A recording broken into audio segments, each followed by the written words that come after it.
Good morning. My name is Katayun Kapadia, and as past president of FEZANA, I would like to welcome you to this session. This session is hosted by FEZANA. FEZANA stands for Federation of Zoroastrian Associations of North America. It is a faith-based organization founded in 1987. Through its 28 associations, it promotes the study, understanding, and practice of the Zoroastrian faith in North America. Its members are followers of the religion called Zoroastrianism. Zoroastrianism is the monotheistic faith established by the Persian prophet Zarathustra, also known as Zoroaster or Zarathustra, between 1500 to 1000 BCE. The number of Zoroastrians in the world is estimated at under 100,000, with highest concentration in Iran and India.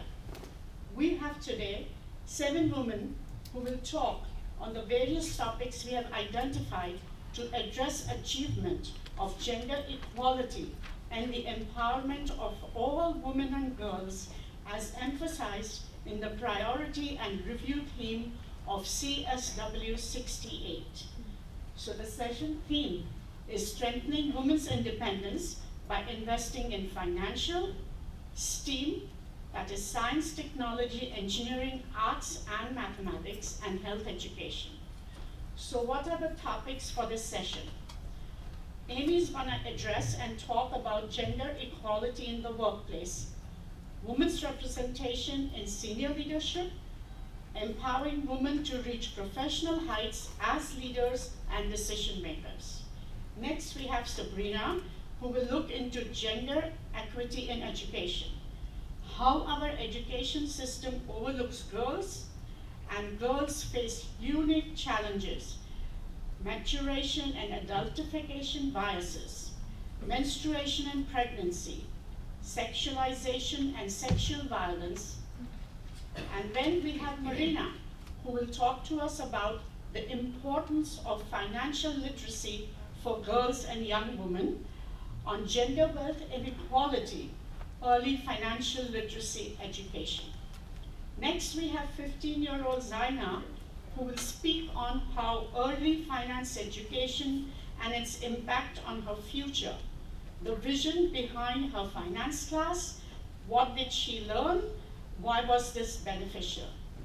Next, we have 15-year-old Parinaz, who is going to talk about gender inclusion in technology, unlocking the potential of girls in STEAM. Then we have Yassna, who will address maternal mortality, a global problem, the extent and the solutions. And finally, we have Natasha, a 17-year-old, who is going to talk about taking healthcare education a step further by discussing the case study of Bel Air Hospital and Nursing College in Panchgani, India. So let's begin with Amy.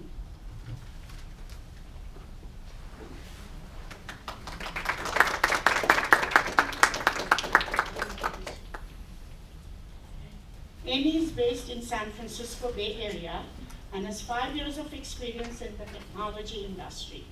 She's currently a senior analyst at Salesforce, a Fortune 500 cloud software company. Amy holds a dual BA in economics and BS in business administration from UC Berkeley, and an MS in the management of information systems and digital innovation from the London School of Economics. Here we have Amy Vatcha. Thank you, Katayun, and good morning, everyone. Representation in senior leadership allows women to be in the room where important decisions are made and share their voice. As we get started, I would like all of you to close your eyes for a moment and visualize a senior leader or a CEO or an executive in your workplace or institution. Who comes to mind when you think of a leader? Now, let's take a look at what Google Images shows as CEOs in the United States. The clear trend across the search results is they are all men. except for this one image with 6 women. But if you take a closer look, this search result is linked to an article about how only 8.2% of Fortune 500 CEOs were women. That is 41 out of the 500 in 2021. As of 2023, we are now up to 10.4%, with 52 women. This is the state of the world today. Women in business have come a long way, but still have far to go to achieve gender equality. Let's take a step down from the CEO role itself and look at the whole C-suite. When I say C-suite, I mean CFOs, COOs, CIOs, anyone who is completely responsible for a particular area of the business. Women represent roughly half the population, but make up only 1 in 4 C-suite leaders. This proportion is even lower for women of color, who make up only 1 in 16 C-suite leaders. To understand women's representation in senior leadership, it's helpful to understand the whole pipeline and what's happening at each stage of a woman's career. The bigger the scope of responsibilities, the fewer the number of women in that role. The data shows the broken rung at each level in the corporate ladder. Initially, the entry level has great representation, and then the gap starts early at the first step to becoming a manager, and then gets more pronounced and widens drastically for directors, VPs, and beyond. There is no specific point at which you hit the glass ceiling, but there is a gradual decline in women's representation at each level in the institution. Let's explore the reasons for the leaky pipeline. You can see how this dynamic plays out with examples.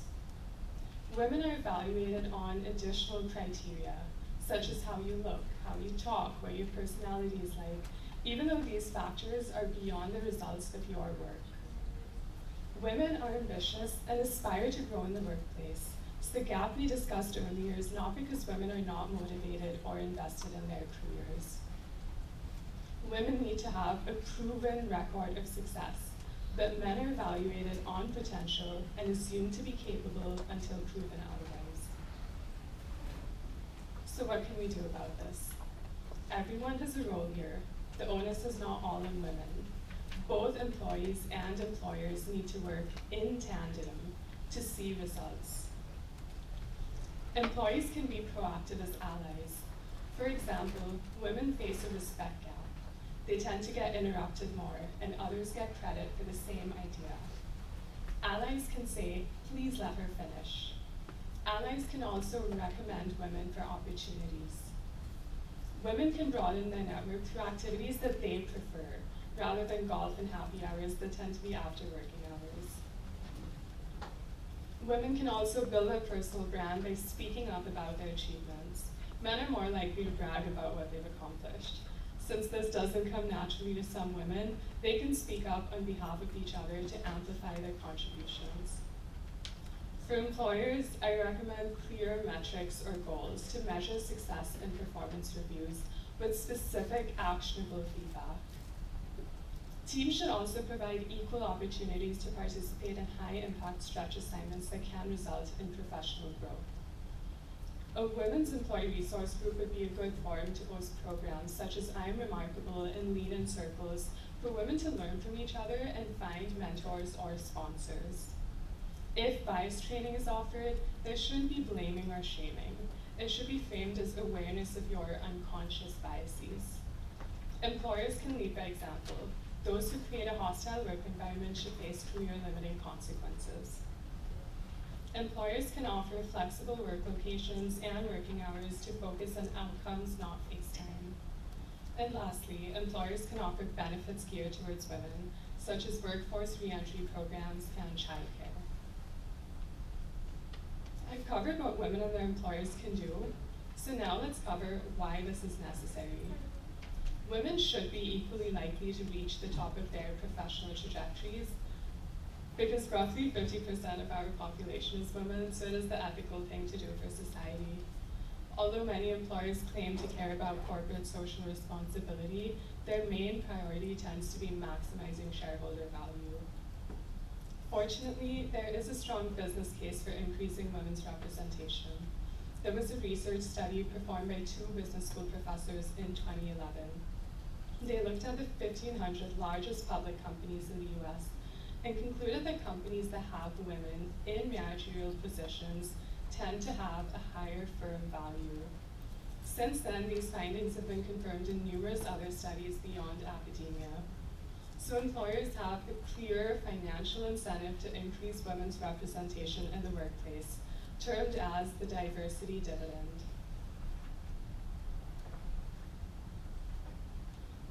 I want to emphasize why it is important to make these changes now rather than later. If we wait another 100 years, yes, we'll eventually get there. But it is important to proactively prioritize this now because representation matters. You cannot be what you cannot see. You might recognize some of the women here from the Forbes list of the 100 most powerful women in the world from 2020. On the upper right, there's Emma Walmsley, the CEO of GSK. Next to her, there's Melinda French Gates, who co-founded the Gates Foundation. On the bottom left, that's Kamala Harris, our vice president. Women entering the workforce should have more role models. I would like to leave you with 3 key takeaways. Firstly, there's no sudden point where you face the proverbial glass ceiling, but there are gradual broken rungs at each level in the corporate ladder, starting early at the first step to becoming a manager. Secondly, the status quo is against you, but you can advocate to your employer to take collective responsibility and make changes, such as clear criteria for career development, unconscious bias awareness training, women's employee resource groups, mentorship programs, and overall a respectful and welcoming workplace. And lastly, you have agency. Do what you can in your career by claiming recognition for your work, building your personal brand, forming relationships, and being an active ally. Increasing women's representation in leadership roles is not only societally ethical, but also reaps financial rewards. So let's not passively wait another 100 years to make improvements. Thank you.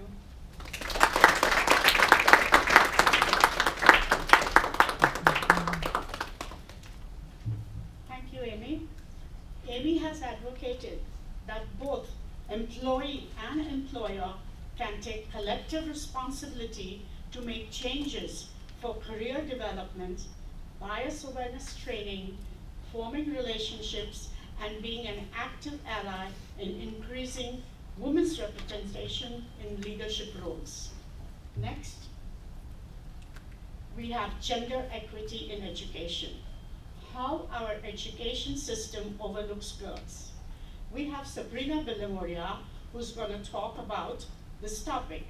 Sabrina has 5 years of experience as an elementary school educator and administrator, focusing on improving the quality of education for students with special needs. Sabrina is currently pursuing her Master of Social Work at Columbia University with a special focus on clinical practice with youth and families. Sabrina received her BA in International Studies and Psychology from the University of Michigan. Her undergraduate studies focused on human rights, international law, and social psychology. Sabrina has attended the Commission on the Status of Women at the United Nations on behalf of FEZANA twice and has previously served as FEZANA's United Nations Youth Representatives. Ladies and gentlemen, Sabrina.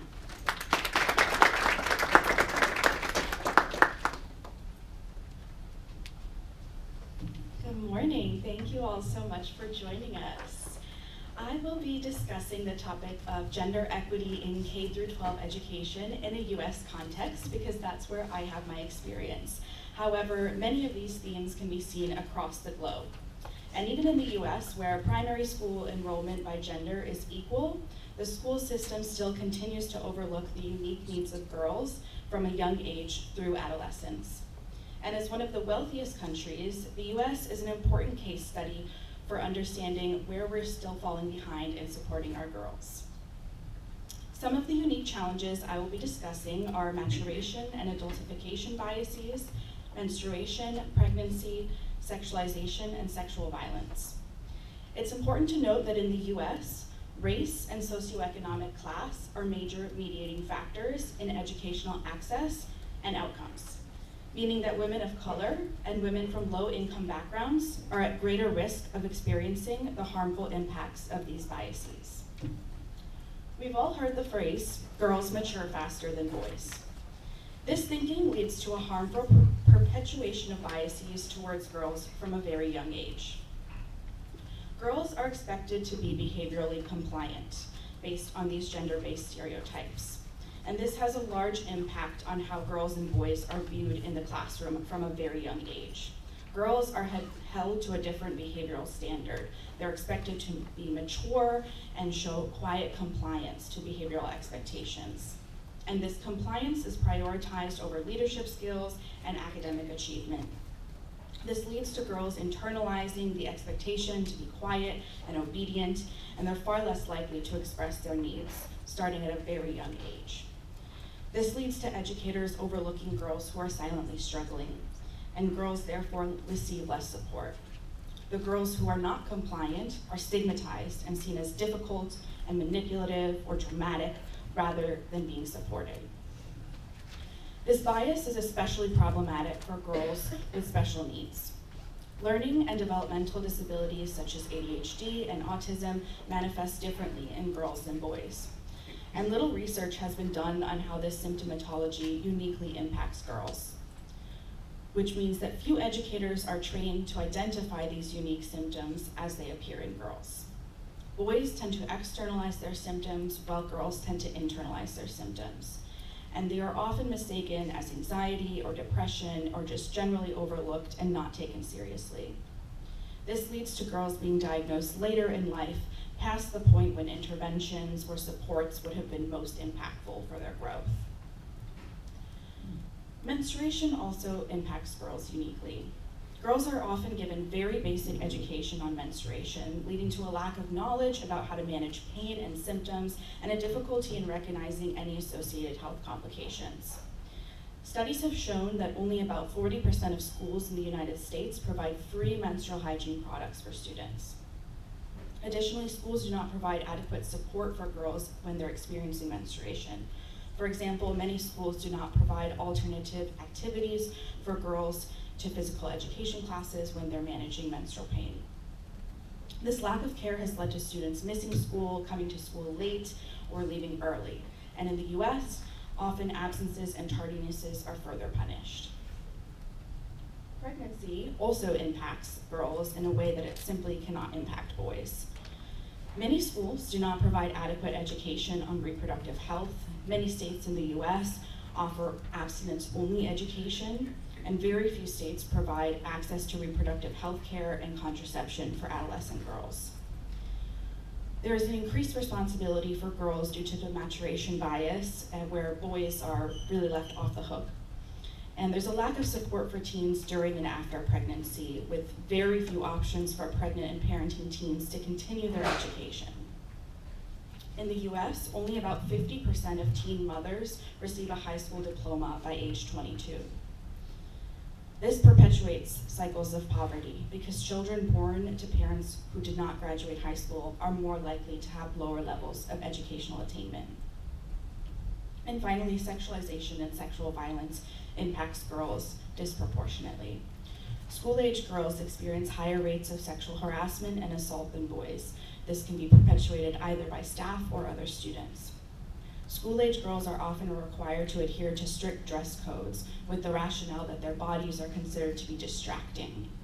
This sends a very damaging message from a young age and perpetuates a culture of victim blaming that takes the emphasis off the perpetrators and onto the victims. K-12 schools continue to lack support infrastructures for survivors of sexual violence. Public education can take from the university model of providing mental health support and advocacy for survivors of sexual violence. In the US, rates of sexual violence have been on the rise in K-12 schools over the last 10 years, which alarmingly affects students of all ages. In the 2017-2018 school year, over 1,000 cases of rape or attempted rape were reported, and over 7,000 cases of sexual assault were reported in schools, and far more cases go unreported every year, with girls being disproportionately affected by sexual violence. While I've painted somewhat of a grim picture, there are a lot of things we can do to support our girls and our education system as a whole. The first is addressing gender-based biases openly among educators, families, and in classrooms. As an elementary school teacher myself, I used to discuss gender-based biases with students as young as kindergarten. There are many children's books these days that discuss these issues as well. Second, educators and parents can promote open dialogue with their girls and be trained to understand the signs of them struggling. We should be encouraging our girls to step up as leaders and to ask for help when they need it. We can destigmatize menstruation and improve education and support for girls from a young age, especially providing free hygiene products and alternatives to school activities. We can improve reproductive education and access to reproductive health care at the school and community levels. Schools are an important access point for providing crucial services such as contraceptive care. We can integrate support for pregnant teens in schools. Many schools have adopted alternative curriculum schedules and daycare options for pregnant and parenting teens to continue and complete their high school education. We can teach consent and bodily autonomy to students of all ages. This can be as simple as teaching young children to ask for consent before giving hugs or shaking hands with someone. And finally, we can support more robust responses to cases of sexual violence, focus on supporting the survivors of that violence. Thank you.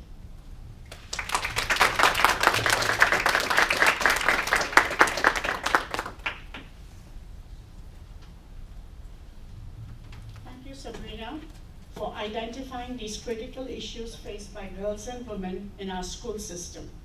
The path forward shows us that as we move towards a more equitable society, we must prioritize improving how our education system addresses issues of gender equity.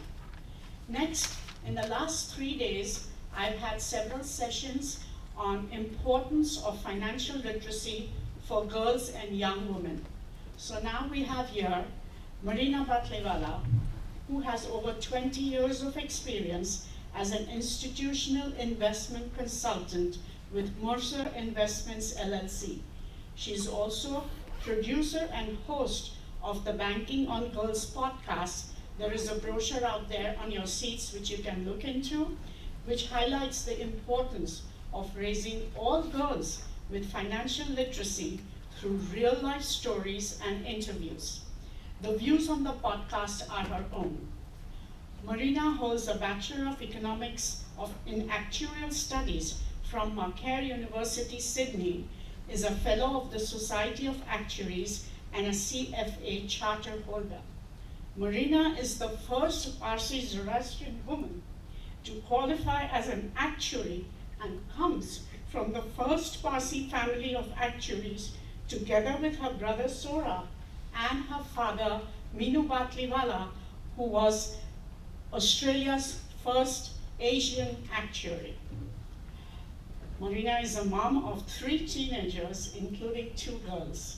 She is a graduate mentor from the gold-accredited Claire Blair Foundation for Women, Mentoring Women in Business program. Marina was named as the 2023 honoree by Women in Institutional Investments Network, Los Angeles. Before we go further, I would also like to introduce Zynah Kharoliwalla, who is also going to speak on early finance education and its impact on her future. Zynah is 15 years old and from Verona, Wisconsin. She's a sophomore at the Verona Area High School. She's an active participant at the Model UN Club in school and is an avid volleyball player and gymnast. Currently, she works as a gymnastics coach and a teller at a local bank. She likes spending time with her family, hanging out with her friends, and her hobbies are reading, writing, and painting. Zynah is a creative, fun-loving person and a respectful team player. So let's begin with Marina first.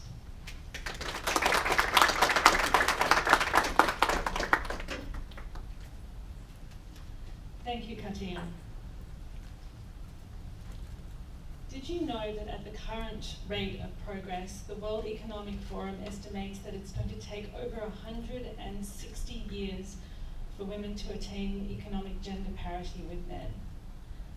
That means it's going to take not just several years, but several generations before women catch up to men from an economic perspective. Gender wealth inequality impacts women of all socioeconomic backgrounds. Early financial literacy is just one piece of that puzzle that can help reduce that gender wealth gap and also build a more equitable society. In the second episode of my podcast, Banking on Girls, Sarah Harden, the CEO of Reese Witherspoon's company, Hello Sunshine, cautions us that the stakes are really high for our children now. We are mortgaging our children's futures if we do not help them understand money. Sarah grew up in Geelong, a mid-sized city in Australia, and was brought up by a divorced mother who had a very healthy relationship with money and was extremely transparent with Sarah and her siblings about all the financial decisions she was making for her family. In 2022, through her own financial acumen and leadership, Sarah steered Reese Witherspoon's company, which focuses on changing the narrative for women in Hollywood, to a $900 million sale. Sarah tells us, especially mothers, that if it didn't happen for you, and you had the chance to help with financial education for your children, it can start very simply. A lot of it is just having the conversation with your child. So why are the stakes so high, and what are some of the challenges that women face? Here are just some of the challenges that all our children will face and need to be equipped for. Adapting to a rapidly changing technological world that's going to displace traditional careers, easy access to debt, such as credit cards and student loan debt, and longevity risk. That's the risk of actually outliving your money that you've saved for retirement. And that's because we're now expected to live 20 to 30 years after retirement date. But what are girls facing in particular? Girls around the world are facing many headwinds, including a gender wealth gap. That's the amount of wealth accumulated after a lifetime of working. Upon retirement, women globally are expected to accumulate only 74% of the wealth that men have, according to this Wealth Gender Equity Index. That gap varies from country to country, but here in the United States, it's 75%. There's also a gap between what men and women earn, and that's estimated to be 10 to 20% worldwide, despite the fact that most companies are committed to eliminating that gap. So all these systemic and societal factors lead to what is known as the gender wealth gap. Why? The reasons are very complex, but here are a few. Unequal career trajectories. Women save for a shorter period of time because they take breaks to care for children and others. The gender wage gap that I talked about leads to women saving smaller amounts each month because they earn less. But importantly, women also have lower financial literacy, which means knowing what to do with money. And they take fewer risks with their money, which means they may have less financial courage to do things like invest. Interestingly, when women do invest, various studies have shown they get better returns than men. So why is financial literacy important for women? It's important for them to maintain economic independence, to have the ability to manage after the death or separation of a partner, to have the freedom and courage to leave an abusive relationship, and importantly, to be a role model for the next generation of women. Women may also face societal norms and expectations around family and career. Financial literacy can help them balance and evaluate their own pathways to financial wellness and personal fulfillment. I recently learned of research from the University of Cambridge, which indicates that many behaviours, including money habits, are learned by age 7. This is even more shocking to me than the work of financial psychologist Dr. Brad Klontz, who found that your money script or your money personality is largely formed before high school. But the good news is that we can absolutely teach children about money. It's not that difficult, and the younger you start, the greater the impact you're going to have. In another episode of my podcast, I speak with Paige Cognetti, the mayor of Scranton, Pennsylvania. She previously served in the US Treasury.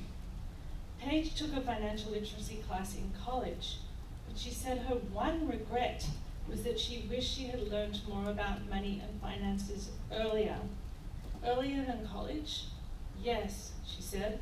I wish I had learned about it in school. So you see, financial literacy can lead to wealth accumulation in ways such as having confidence in budgeting and learning to invest and responsibly managing your debt. And as mothers, we're often best placed to help our children learn about money and finances. The Girl Scouts Research Institute found that 85% of girls learned about money and finances primarily from their mothers. And financially confident parents are more likely to teach their kids about money.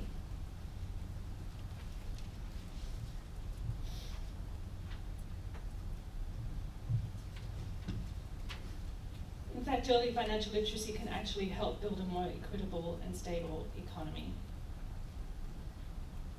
So it's never too early to teach kids about money. Conversations do not even need to include numbers. We can talk about values, behaviors, and attitudes. We can play age-appropriate games with our children and make them a normal part of family life. As adults, we can continue to educate ourselves throughout our lives to improve our financial literacy in an ever-evolving technological world. So children and youth develop in circumstances in different ways and they have different needs, but within this, there's the opportunity to give them the awareness of concepts to develop financial capability and potentially spark curiosity for further learning.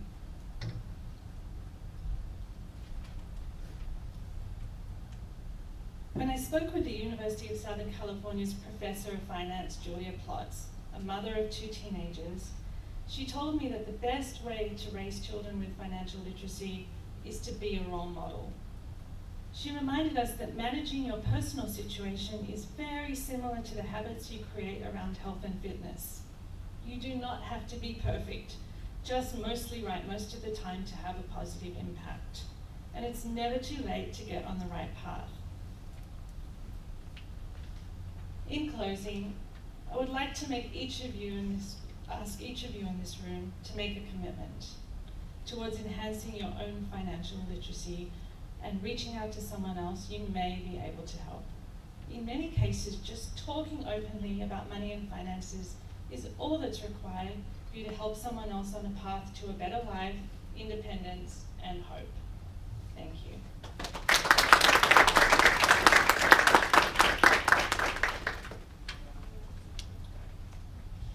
Thank you, Marina. So Marina has asked us all to make a commitment towards enhancing our own financial literacy and reaching out to help someone else on the path to a better life and independence, fulfillment, and hope. I hope you will all take the opportunity of reaching out to her on her podcast. You have the flyers on your seats. Next, we have Zynah, who's going to talk to us about how early finance education and its impact on her future. Hi everyone, my name is Zynah. My presentation today will focus on my personal experience in a finance class and why this is beneficial for the future. 5 years ago, a family friend, Chirag Bhargava, who had just started his own venture, decided that he wanted to teach girls about finance. The issue of debt in adults due to their lack of financial knowledge persuaded him that we young girls needed a head start. Swayed by his experiences in India, he saw how girls were not given the same opportunities as boys, hence decided he would focus on educating girls.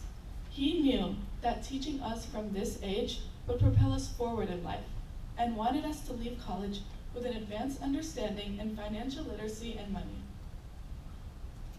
The beginning of our class started slow with simple topics like wants versus needs, transitioning into savings and expenses. 2 years ago, we created budgets for ourselves. Obviously, we're all between 10 to 13 years old, so we're not paying for our own food or anything, but we were all given a certain amount of money to learn how our wants differentiated from our needs. Learning to budget is a crucial skill of adulthood, and learning it at such a young age surely left an impact. On the next bullet point, stocks were another topic we covered. Using an app called Investopedia, we were all given $100,000 of imaginary money to put into stocks. Stock trading meant researching companies and evaluating them. We read 10Ks of major corporations like Apple and Pepsi to learn what they consist of.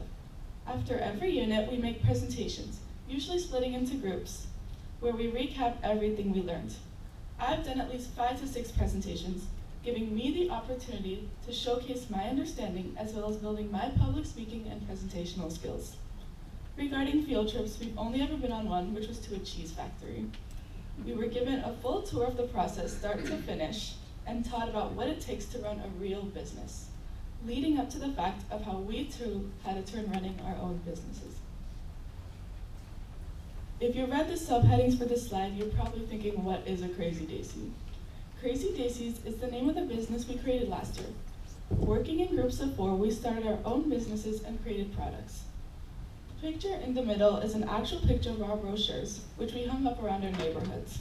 To sell our products, we went door to door collecting orders, which we would make and then deliver between 2 to 3 days. The picture to the left is an actual image off the slideshow depicting our revenues and profits. Our total profit came to about $229, which we split up between the 4 of us. Of course, there were many challenges we faced. Like in one instance, we dropped $25 worth of products to the wrong house. But overcoming those challenges was the journey this experience took us on, and we learned so much. The next point is our lemonade stand. 3 years ago in the summer, we set up a lemonade stand outside a busy splash pad. We worked together to distribute our flyers and talk to people around the area. Our final profits ended up with about $150, which we again distributed among the 6 of us. The lemonade stand was our first taste in business, as we were probably all about 9 to 12 years old. It taught us about marketing and the importance of advertising, as well as teamwork and money management. No matter where we end up in life, the skills we learned in class are unlike any other. Whether our majors may be engineering or teaching, there are so many things we can apply from this into real life. Like collaboration, which is beneficial for any stage of life. Starting from such a young age allowed the information to seep into our minds better. My presentation today serves as evidence for the empowering impacts that young financial literacy leaves on girls globally. Thank you.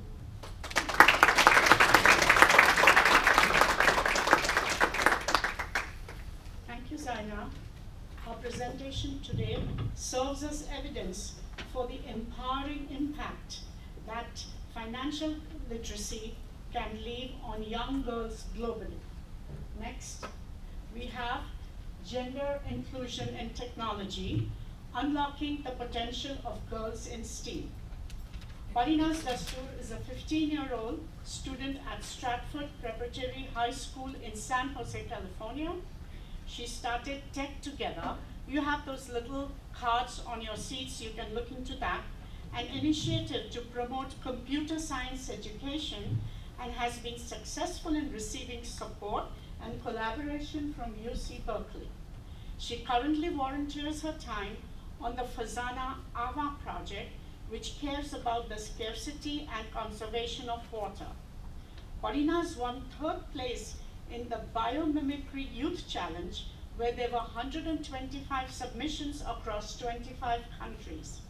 She won the Naval Science Award for creating a device to help people with aphasia communicate, and won the Access Braille Award for creating a device for the blind. Go ahead, Parinaz.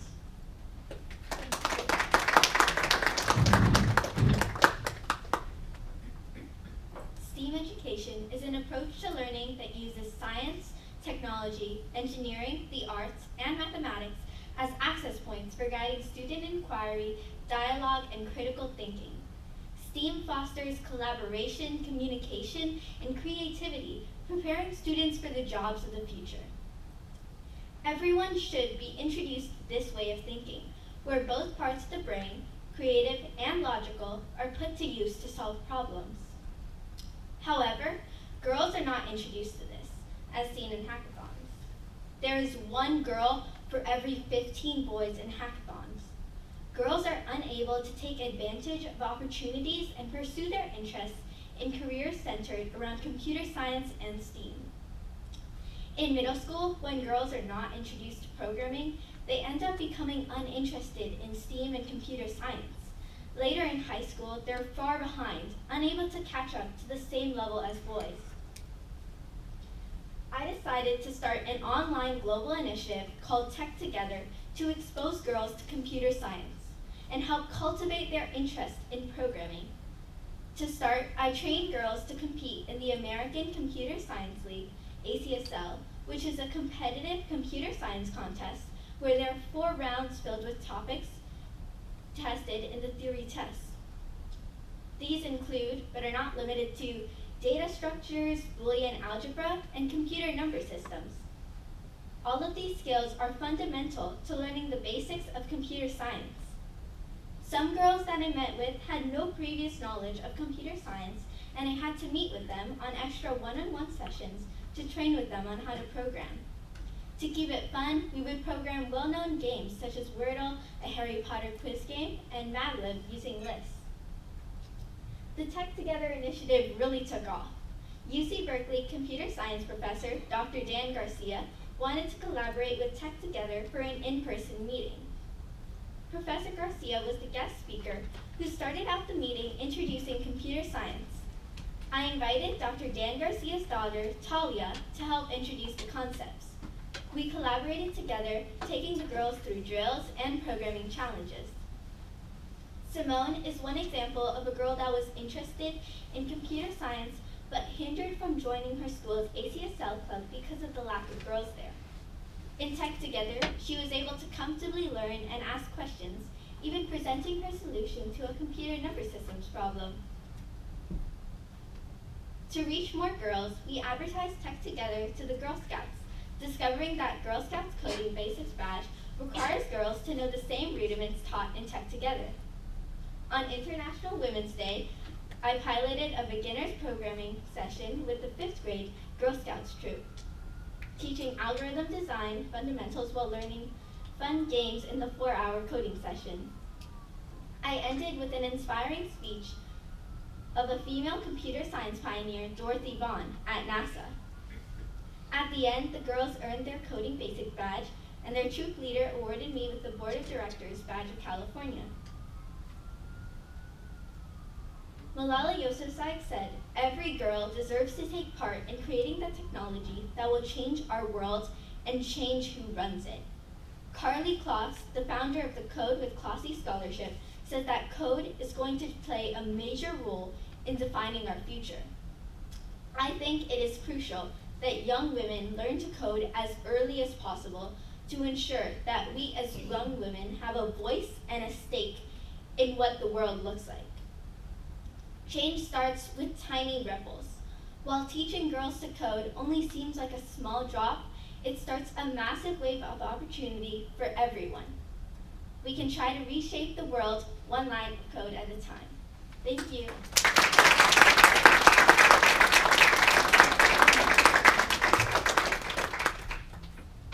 Thank you, Parinaz. Today, a 15-year-old has shown us how grasping the fundamentals of computer science enhanced their self-esteem and continued to encourage students to the beauty of technology and encourage them to delve deeper into STEAM. Next, we have maternal mortality, a global problem. The extent and solutions will be addressed by Yassna and Khosravi. Yassna is a second-year undergraduate student at UCLA, majoring in political science and psychology with a minor in global studies. She hopes to pursue a career in law to advocate for underserved and underrepresented communities. Her involvement in UCLA organization includes leadership roles in the Middle Eastern Student Association, the Iranian Student Group, and the Pre-Law Society.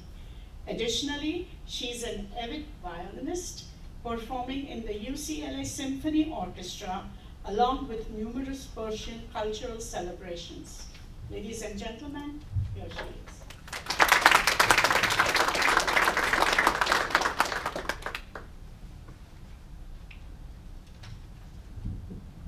Thank you for the introduction, and good morning, everyone. In this section of the presentation, I'm going to be discussing the topic of gender inequality in healthcare, specifically with regards to the topic of maternal mortality. I'm going to start with a definition of the problem, then move into a description of the extent of maternal mortality, looking at statistics around the world and any correlations that exist with developmental and wealth factors. Lastly, I'm going to discuss some actionable solutions to mitigate the extent of this problem around the world. I'd like to begin with a quote from Representative Abigail Spanberger, which states that no mother should worry about dying during childbirth in the 21st century. This truly summarizes the significance of this issue in our day and age. With the extent that healthcare and medicine have advanced, there is absolutely no reason that pregnancy-related complications should be as severe of a problem as they are today. But unfortunately, maternal mortality continues to be a prevalent and pressing issue in today's society. UNICEF found that 287,000 women died due to pregnancy and childbirth-related complications in 2020. The sheer magnitude of maternal mortality around the world shows that it is still a persistent and pervasive issue, and one that it is our duty to try to resolve.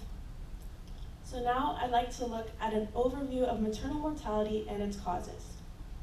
75% of the complications that account for maternal deaths stem from the same 5 causes: severe bleeding, infection, high blood pressure, delivery complications, and unsafe abortions. All 5 of these complications are preventable and treatable, but maternal mortality continues to occur all over the world. In fact, the risk becomes higher and higher with each pregnancy. Overall, the rate has declined 34% since 2000, but it's still extremely high, as we saw with that past statistic. In addition, race and wealth-based disparities persist. Especially in the United States, the rate of maternal mortality for Black Americans is almost twice the overall rate. Wealth-based disparities also persist worldwide. The progression of risk of maternal mortality is indirectly proportional to income. The chart on the right shows that 1 in 49 women in low-income countries face the risk of maternal death, compared to 1 in 210 in the world. So clearly, low-income countries and racial minorities bear the brunt of this issue. Now I'd like to elaborate on particular facets of this issue and how it plays out around the world. So this map shows the correlation between development and maternal mortality, showing the 10 countries with the highest rates. You can see that 9 out of 10 of countries with the highest maternal mortality in 2022 are in Africa, which is a historically underdeveloped region. The one exception is Afghanistan, which you can also see on the map, and which is also historically underdeveloped. So this is another representation of the same data from UNICEF in 2020. You can see once again, Sub-Saharan Africa has a serious concentration of risk of maternal mortality, whereas most of the rest of the world has far lower risks. So now, to take a deeper look into the relationship between development and maternal mortality, we see that Sub-Saharan Africa and South Asia account for 87% of all maternal mortality. Sub-Saharan Africa alone was 70%. So women in Sub-Saharan Africa face the highest lifetime risk of maternal death, 1 in 41. That's 268 times higher than in Western Europe. It's clear that the country that a person lives in will have a significant effect on the resources available to them, the treatment that they receive, and the overall risk that they face with each pregnancy. So now that we've looked at statistics that I've given you, we're going to try to look at some actionable solutions and ways that we can mitigate this issue. I'm going to look in 3 fields: screenings, access to physicians, and safe contraception. As previously mentioned, the vast majority of conditions that are causing maternal mortality are preventable if they're caught and treated early. So increasing access to screenings for common conditions, especially in underdeveloped countries, can drastically reduce complications in pregnancy. A lot of important organizations are working on this issue around the world, so I've chosen to highlight 2 here. One organization that's been really successful in this regard is GIANCO, which focuses on maternal mortality in Nigeria due to anemia. Anemia has been shown to increase the risk of death in pregnancy 5-fold, and 1 in 5 maternal deaths in Nigeria are due to anemia. So GIANCO provides free, non-invasive anemia screenings for women and children and covers the cost of anemia treatment for 400+ pregnant women monthly. So these treatments have allowed them to tackle one of the most common yet remediable causes of maternal mortality in this country. Another crucial initiative is Imaging the World, which teaches frontline workers in rural areas to conduct ultrasound scans on pregnant women. They work to increase the awareness of pregnancy-related complications by increasing ultrasound access for expectant mothers. Below, I've placed the QR codes for both of these initiatives' websites so you can learn more about their important work if you desire. Increasing access to ultrasound scans is an essential way of helping mothers be screened for many of the preventable diseases that are responsible for the most pregnancy-related deaths. Centering more initiatives like Imaging the World on underdeveloped countries, especially in sub-Saharan Africa, will ensure that the most affected countries will use their resources more efficiently, training the workers that they have to scan for these diseases. We can also work with existing initiatives like these to screen for more diseases, which would be a good use of existing resources and allow more diseases to be caught sooner. The next issue I'd like to examine and a solution is lack of access to physicians. The World Health Organization found that there's a severe lack of trained physicians and health workers in Africa, a ratio of 1.55 health workers per 1,000 people. For context, the standard is 4.55 per 1,000 people. The World Health Organization predicts that this issue is going to continue to worsen with a shortage of 6.1 million health workers by 2030. This is a clear connection to maternal mortality because a lack of health workers would mean less treatment for the preventable diseases and less access to healthcare for mothers. Most solutions to this are government level, such as budgeting more for health, making sure that workers stay in the country, and training more health workers. But donating to organizations that train nurses and midwives to provide broader and more applicable medical care can increase the options available to expectant mothers at a local level. Lastly, introducing safe contraception is an essential way to mitigate maternal mortality. 90% of low-income women in low-income countries have no access to any contraceptive, which has been shown to correlate with higher rates of unsafe abortions. And since unsafe abortions are one of the top 5 causes of maternal mortality, it's crucial to increase access to contraception to reduce this. One program that was pioneered and piloted in Morocco involved self-administered contraceptives being disseminated among the population. This circumvents a lot of the stigma around using contraceptives in African culture, and it's one way of reducing unsafe abortions without requiring significant increases in healthcare workers. The program is currently being expanded outside of Morocco, so expanding it to sub-Saharan Africa could be a crucial way of limiting unsafe abortions. So after looking at some of the ways we can respond to this severe and urgent issue, I just want to reiterate some general methods that we can implement to help mitigate maternal mortality. First and foremost, raising awareness is extremely important. Many don't know about the significance of this problem or the ways that they can contribute. So highlighting initiatives like those I mentioned earlier can support the important work that they do and help them reach more people in the countries that need it the most. Similarly, it can go a long way towards expanding access to screenings for preventable and treatable conditions. Lastly, on a more institutional level, advocating for more resources to be directed toward low-income countries that suffer the most from maternal mortality through philanthropic or governmental channels can ensure that aid reaches the people who need it the most. Thank you.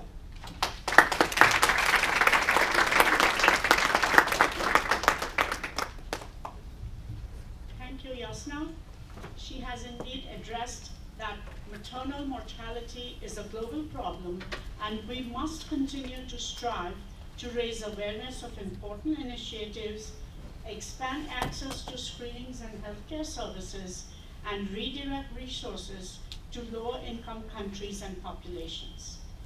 Next, we have Bel Air Hospital and Nursing College, Panchgani, India, taking healthcare education a step further. We have today with us Natasha Dungor, a 17-year-old 11th grade student at Klein Collins High School in Houston, Texas. She is part of the FEZANA AVA project and is the Youth and Young Adults Program Chair on the North American Zoroastrian Congress 2024 Program Committee. Natasha is an avid learner with a goal to pursue a career in healthcare with a focus on providing equitable healthcare, and she passionately enjoys performing and teaching dance and spending time with family, friends, and her Houston community. Natasha visited the Bel Air Hospital recently, and so she'll give you a first-hand view into what she found there. Go ahead, come here.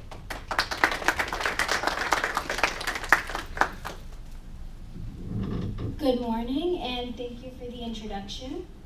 The Bel Air Hospital was founded by Dr. Rustamji Bilimoria in the year 1912. It was originally built to care for people with tuberculosis in the resort town of Panchgani in the Western Ghats in India. The location was chosen due to the clean air and hygienic surroundings outside of the populated cities. In 1994, the hospital enlarged its mission to address the challenges brought about by HIV/AIDS, a time when surrounding hospitals were refusing to admit these patients, and the government had no plan or program to assist these hospitals in any way. Bel Air pioneered the treatment and care of HIV/AIDS patients in India and is recognized today as one of the best HIV/AIDS treatment centers in the country. The Bel Air Nursing College was established in the year 2006 and offers 2 courses, a Bachelor's of Science in Nursing and a roving auxiliary nurse midwives course. The institution is an all-girls college targeting students from rural, underdeveloped areas who intend to go back to serve their own communities. The yearly intake is 40 students, and tuition is free for all these students due to the scholarships and donations given to the institution and its students. Bel Air aims to establish a positive feedback loop consisting of girls from rural areas coming to study and earn their degrees. Following graduation, they get placed in prestigious hospitals all over India in rural, suburban, and urban areas. And lastly, they can send money back home to help their families, or they go back themselves to use their skills and knowledge to benefit the residential communities. I'd now like to introduce you to 2 students, Betsy Dora and Jacinta, who have graduated from the Bel Air Nursing College and who share their journey with us. Betsy Dora Maulong was born in the small village of Smith in Meghalaya, India, an area nested in the East Khasi Hills district, known to be one of the wettest places on the world due to the excessive rainfall and constant floods. The region has poor connectivity and weak infrastructure, which leads to high rates of poverty, as a majority of the labor force remains employed in low-skilled agricultural jobs. Growing up, Betsy Dora faced a challenging childhood due to numerous family issues and financial instability, limiting her opportunities. When she finished her secondary education, she was uncertain about her future path as she lacked the resources for guidance and advice. Nursing was never on her radar, and financial constraints limited her options. Luckily, she came across the Bel Air Nursing College in a magazine and was drawn to the opportunity due to the entire educational journey being free due to the countless scholarships they received. She shares that Bel Air provided countless enriching opportunities, from medical research to activities like sports and music depicted in the images shared above. Post-graduation, she was offered a placement at the prestigious Breach Candy Hospital Trust in Mumbai, an institution renowned for housing the most distinguished doctors in India and for its medical expertise. She worked there for roughly 2 years and this opportunity enhanced her confidence in patient care, and her skills and knowledge improved significantly during this period. After a few years, Betsy Dora returned to Bel Air to pursue a master's degree in nursing, specializing in medical surgical nursing with a focus on HIV/AIDS care. Upon completion of her master's degree, she joined the faculty at the Bel Air Nursing College, and in addition to her teaching responsibilities, she also serves as the nursing in charge for the Bel Air Hospital, where she takes on senior leadership opportunities and also serves as the facilitator for the training of nursing staff. Reflecting on her journey on how women's education changed in her community after her success, she shares that the choices she made for education have not only paved a path for personal improvement, but also had a certain degree of influence on those around her, showcasing the importance and impact of women's education within her community. Our second spotlight student is Jacinta Kalko, who was born in the Gadchiroli district of Maharashtra, an area prone to Naxalite activity. A Naxal being a member of an extreme Maoist group in India that employs tactics of agrarian terrorism to fulfill their goals. Growing up in an area marked by its tribal and Naxalite influence, her childhood was shaped by unique challenges and circumstances present in the region that prevented her from getting access to resources, education, and healthcare. Her initial spark for nursing came from a general desire to impact lives, coupled with the fascination of the intricate workings of the human body and a passion for healthcare. Seeing her interest in the field, her parish priest suggested she look into Bel Air as it would fulfill her personal interests without being a financial burden for her family due to the scholarships. Jacinta shares that her time at Bel Air was a transformative journey, where education and personal relationships seamlessly converged. Her years there consisted of late nights at the library, studying with friends, balanced with experiencing challenging medical situations that extended her classroom-gained knowledge. Post-graduation, she, just like Betsy Dora, was placed at the prestigious Breach Candy Hospital Trust in the city of Mumbai. She too worked there for around 2 years, and the experience provided her with invaluable exposure to a diverse range of medical cases and honed her clinical skills. Following this, she transitioned into the role of the community health officer for her home district of Gadchiroli, a position that allows her to extend her influence beyond hospital settings with a focus in preventative care, health education, and community well-being. Closing out her story, Jacinta shares that her success has sparked a notable shift in the perception and attitude towards women's education within her community. She marks that her community now sees education, especially for women, as a catalyst for personal and professional growth, as witnessing the positive outcome and impact of her educational journey has led to a shift in parental perspective, with more families prioritizing and supporting the education of their female members. Thank you.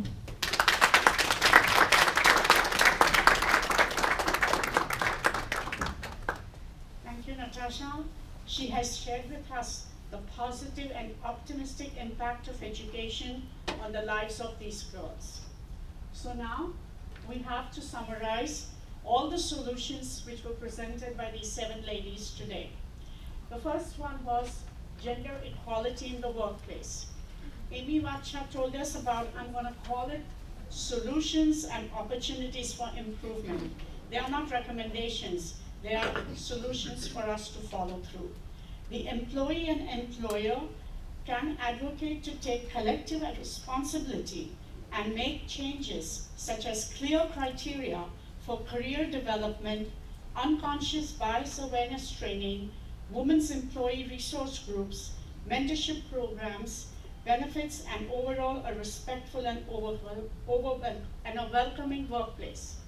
We can claim visibility and recognition for your work, building your personal brand, forming relationships, and being an active ally by speaking up on behalf of each other. Increasing women's representation in leadership roles is not only societally ethical, but also reaps financial rewards. Next, we had gender equity in education, and Sabrina has given us the opportunity to address gender-based biases openly among educators, families, and in classrooms. Educators and parents should promote open dialogue with their girls and be trained to understand signs of girls struggling. Improve reproductive education and access to reproductive health care at the school and community levels. More robust responses to cases of sexual violence focused on restorative justice. We need to involve men to move and close the gender education gap for girls. Marina Batliwalla talked to us and told us the importance of financial literacy for girls and young women.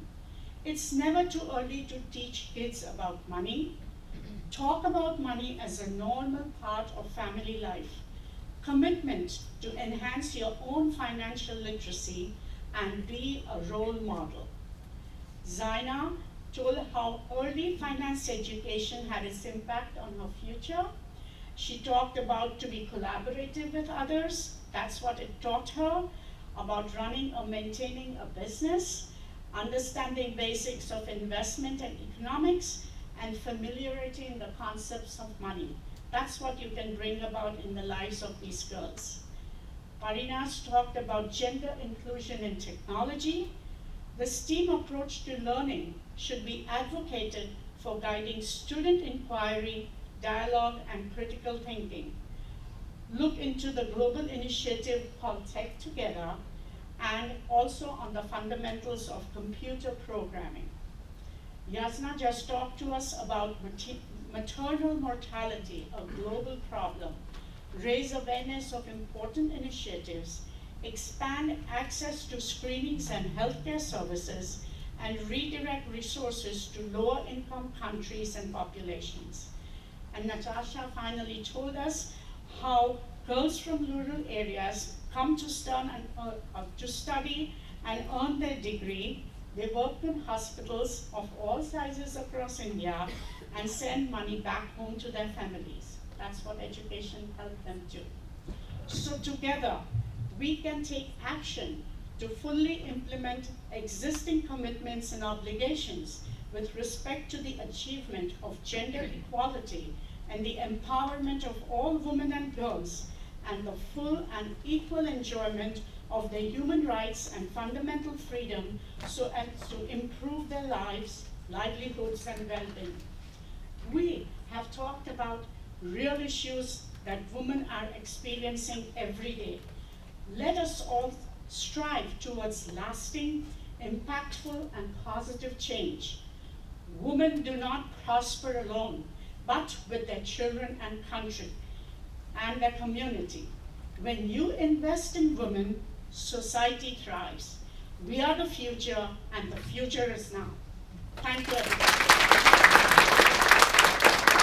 We would like to thank all the panelists. I would like to thank them. Ms. Afrik Mistry and Veram Pasakya, can you stand up? They are the FEZANA and co-chairs. We also have Arzan Samwadia, the FEZANA president here, who has sponsored this event for us. And I would also like to thank Melanie Mortimer, president of SIFMA Foundation, Securities Institute, and Financial Markets. Thank you, everybody, and now we move into the Q&A session. Please state your name of your organization, town, city, country, topic of your question, and ask your question to any of these young ladies here who can answer them for you. Thank you, everybody. Yes.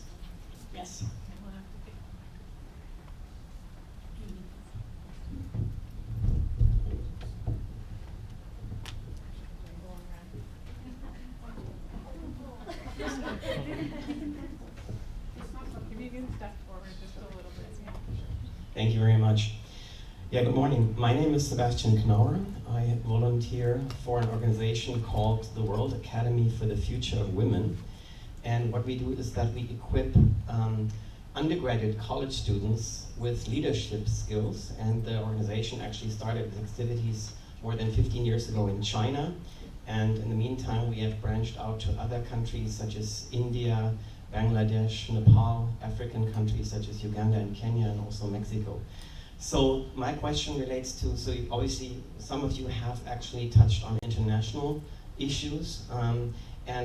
So what I'm wondering is, so FEZANA, you're obviously based in North America, but then you have Zoroastrian communities elsewhere. So what I'm wondering is, do you also provide the resources that you have talked about, especially in the field of financial literacy and also overcoming gender or achieving gender equality in the workplace? Do you provide that also to other Zoroastrian communities elsewhere?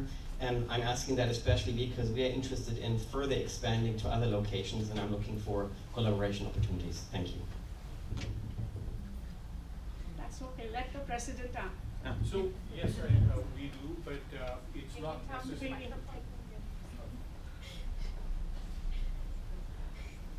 We have the pleasure of Arzam being here. He's the president of FEZANA, so he's the right person to address it. So in concept we do. We don't necessarily specifically do it in the two areas that you spoke about, but we do collaborate with Zoroastrian communities all over. Our primary areas of collaboration, especially for fundraising and with finance, is for critical assistance, medical assistance, welfare. But we do support a lot of special projects. So every once in a while there will be a unique project that comes up that doesn't fit into any of these critical assistance needs.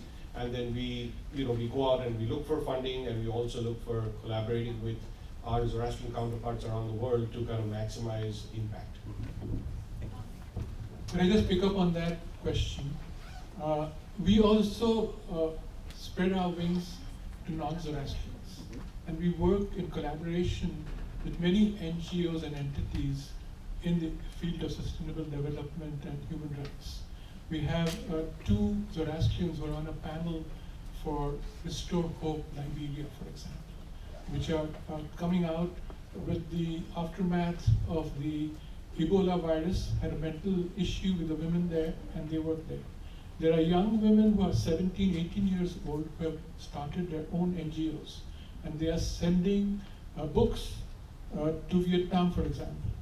We are involved in the medical field, where if you want, you can talk to me later. We have an NGO called Rad Aid International.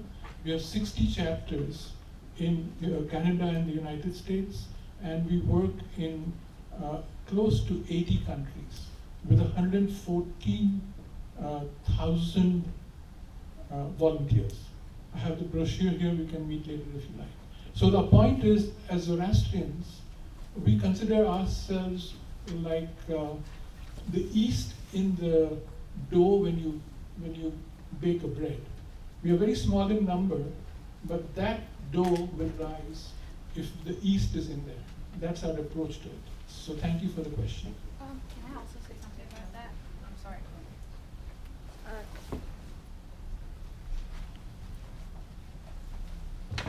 Hi, my name is Minzy. For context, I'm from India, and I'm also Zoroastrian, and I got an opportunity from FEZANA actually when I came to America to do my master's in quantitative finance, and they got me a scholarship for my.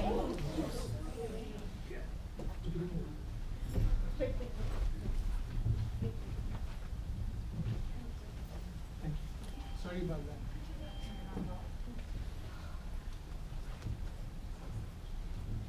So I got the opportunity with a scholarship from FEZANA, and I also applied for a lot of different scholarships where I was in India, because it's really hard to change your entire lifestyle and move to another country. But we have something called WZCC, and we have different chapters in Hong Kong, we have chapters all over the world. We also have chapters in specific cities that have a higher population of us, because we also are a very niche community. So in India, especially my city, Pune, we have a program that helps women and children and learn how to do basic things, even just public speaking, and learn how to speak up for yourself. We have a lot of camps and things that are just specifically designed to help women and to help girls in India and in a lot of rural areas in India. And one thing I can say is the Zoroastrian community is great at giving girls opportunities, especially when it comes to being able to speak up here. Like all these girls, like you can tell all of them, no matter where they're from, they've had great opportunities and they have great role models. And we're very lucky to have men that support us doing the same. So it's a really great opportunity, and I'm really glad that you asked that question. Thank you.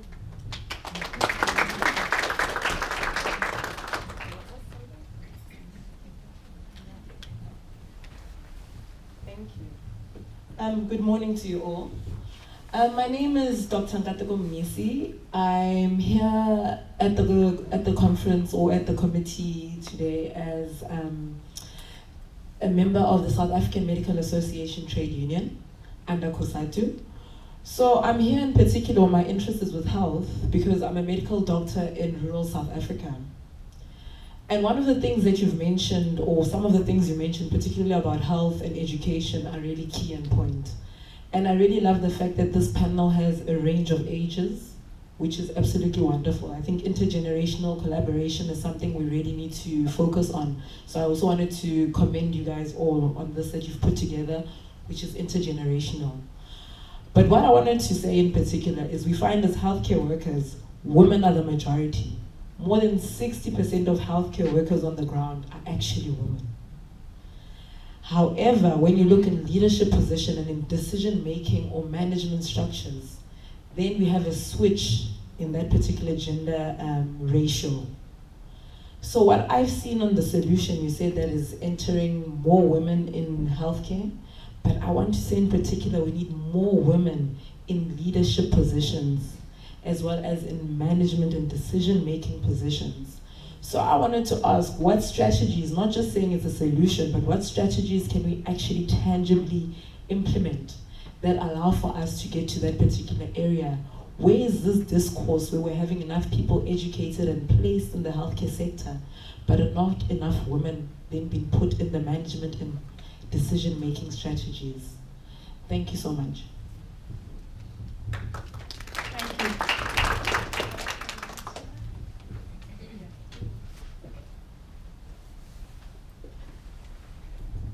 First of all, thank you for the question. I think it is a great question, and I do think it kind of overlaps what both Amy and I were talking about, so if Amy, you have anything to add later on, would love to hear it. I do think, in general, I completely agree with your point, and definitely getting women to the leadership positions in healthcare, particularly in lower income countries, is extremely important. In terms of strategies, throughout my research, I did notice that a large part of the issue is actually incentivizing healthcare workers, especially women, to stay in their countries and providing them with the resources to rise to those positions. Something that, Amy, I recall you were also discussing about, not necessarily with regards to healthcare, but in general. Incentivizing workers to stay, particularly in those lower income countries, is something that governments continue to struggle with, just because these people who are likely to rise to higher positions are also seeking opportunities outside of those countries. And so I think motivating governments and philanthropic channels and NGOs in these underdeveloped areas to incentivize their healthcare workers to stay by providing that culture of giving them the platform to rise up is something that can really help mitigate the problem. It's a strategy that they can do, because if they see that the culture is trying to promote them to these higher positions, that will also make them want to stay and give back to their communities, which I think is something that we see a lot in that culture in general. If you have anything to add.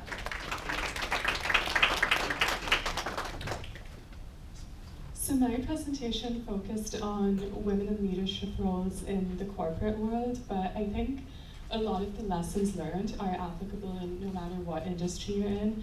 I think there are basically two avenues to solving that problem. Avenue number one is the policy, changing how your employer promotes people, changing how your employer looks at what it takes to be a leader. The stereotypical view of a leader is, as you saw in my first slide, looks a particular way. Is that what it takes to be a leader, or are you looking for specific qualities? So number one is changing the system. But number two is doing what you can in your career. And that's why I shared some recommendations on how to advance your own career, because changing the system takes a lot of time. So if you can do a few things to promote yourself, to make yourself visible at work, that might help you move forward in your career as well. So in summary, two ways. Number one is the policy and how your employer does things, and number two is what you can do for yourself. Thank you. Thank you, Yassna. Thank you.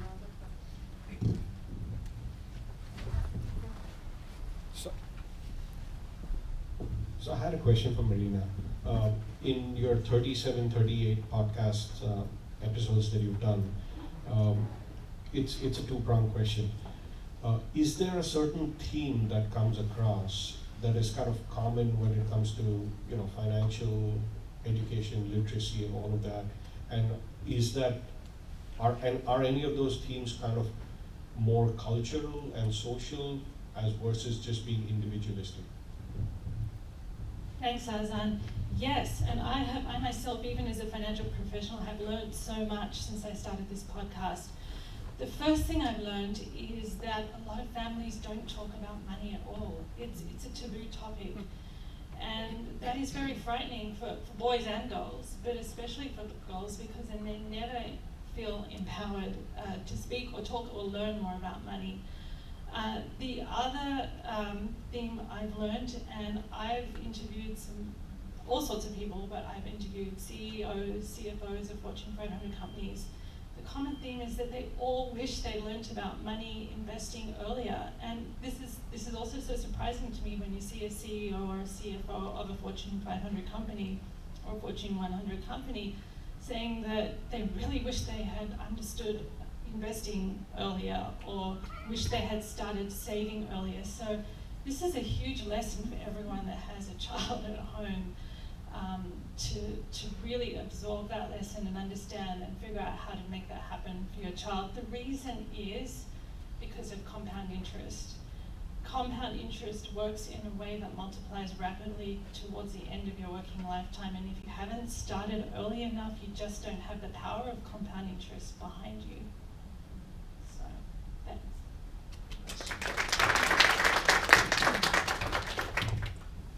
Do we have any other questions, comments? Okay then, thank you all for coming here early this morning and participating in this session. Thank you to my panelists, and thank you also to the CSW for giving us this opportunity. Have a nice day. Thank you.